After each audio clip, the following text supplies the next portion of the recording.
Yan, so hello everyone, it's me again, Kuya Daniel, and nasa loob tayo ng 2026 Toyota Active 1.5, ano to? E CVT. Teka, meron pa palang G. So tignan natin yung difference ha. So meron din kasi yung Scarlett SE sa E tsaka sa G. So I believe that this unit is E variant kasi usually ang G is yung upuan niya may pagka-leather yun. Okay, so high level of BIOS ang nasasakay natin ngayon, and right now mas relax akong upuan siya compare sa BIOS ko na 1.3E CBS XLE CVT, no? So sorry medyo ko, pinipil ko siya ngayon at sana may pera ako para mabili ko siya. So ang presyo nito is 995,000.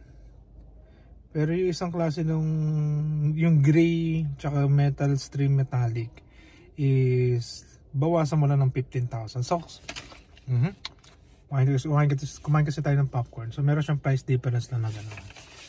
So tara, labas tayo tapos ikutan natin yung unit na to. Buksan muna natin itong hood. Buksan natin itong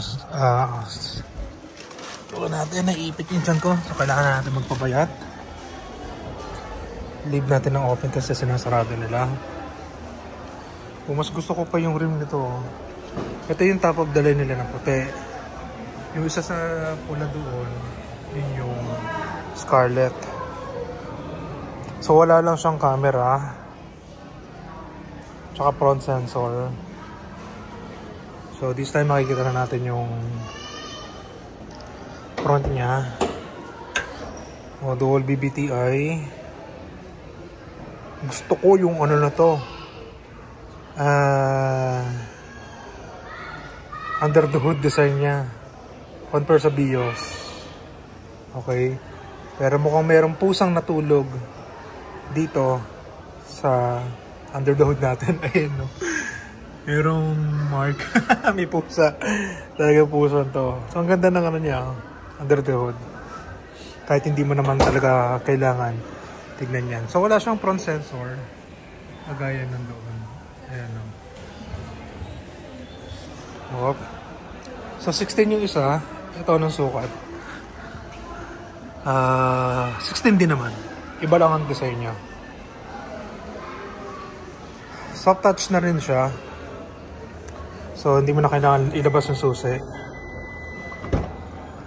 Pindutin, tatapat ka lang doon. Yay! Binalik na nila yung cup holder. But the problem is, wala na akong perang pambili nito. Ayan. So medyo malalim lang tong part na to. Ayan o, parehas lang siya. Meron lang siyang brown style dito, no? Na may stitches. Para sa akin mas maganda kung black na lang din. Para sa akin na naman. Sa pag bumili, ayun, meron siyang cup holder dito na nasa taas. Bottle holder, bawal ang cup, Pero yung meron lid na cup, pwede. So meron na rin siyang, sa lahat ng variant niya, meron na siyang charger doon, tsaka may aircon vent. So kung bibili ka ng pan TNBS, pwede tong E-variant na to. Okay. Kasi ganoon din naman Pero kung ako ay magbibili ng ganito, baka i-advance ako na lang din. Mas maano E nga. So ito yung 985. So may back camera na rin siya na naka-build. Wala lang siyang back sensor. Pero hindi mo naman kailangan ng back sensor kung meron ka ng back camera. Okay. So buksan natin yung ito gusto ko. Ayan pwede mo lagyan ng gamit doon.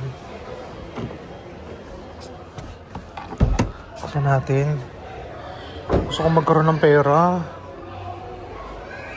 Oh. Ganda niya, oh. So, yan din ang extra tire niya. Tapos yung ano niya, what do you call this? Early warning device niya. Pwede mo nang ilagay dito. Yung jack niya, tsaka tools siya, pwede na. Yung sa BIOS kasi na isa, hindi mo mailalagay. Okay? So, advantage yan. Okay, maganda yan. Magandang improvement yan para sa ating BIOS Active. So, tara, dito na tayo sa harapan. So, kung kanina, nandoon yung cup holder niya. Ito, paano ba binubuksan? Tinutulak lang. So, nandito na. Wow. Type ko siya. Gusto ko siyang bilhin. Wala lang akong pera. So, sa BIOS niya, ito, meron to dito. Ito, meron. Pera lang to. Yung trip. Yung trip kasi niya, wala na rin siyang button pala doon. Ayan. So, post start button na rin siya. Hindi ka na malobat kasi meron na siyang dalawang USB outlet dito. Kaya nga lang wala siyang Type-C to Type-C na pang iPhone. Meron na siyang lalagyan ng cellphone dito. Bibilin mo lang ng ganito. Bahala ka na. Overall, ganda siya. Yan. So, hi everyone. It's me again, Kuya Daniel. Ayan. As may shade holder na rin siya, yung BIOS natin na luma, wala. Ayan, ilaw natin. So, good to. Goods. Bibili natin to definitely. So, if you're planning to buy brand new Toyota cars, you may contact me at 09621-448733. You can add me on my Facebook account, Daniel Uy. And don't forget to like and subscribe my YouTube channel, Dane TV. So, please lang, pag bumili na kayo sa akin, para nang sa ganun meron din akong pantulong na pambayad ng tuition ko. So, nagtitake kasi ako ng master's degree ngayon. So, tatapusin natin to within the year. And try natin next academic year, maglo-law tayo. And then, pag hindi natin kinaya yung law, itutuloy natin ang doctorate.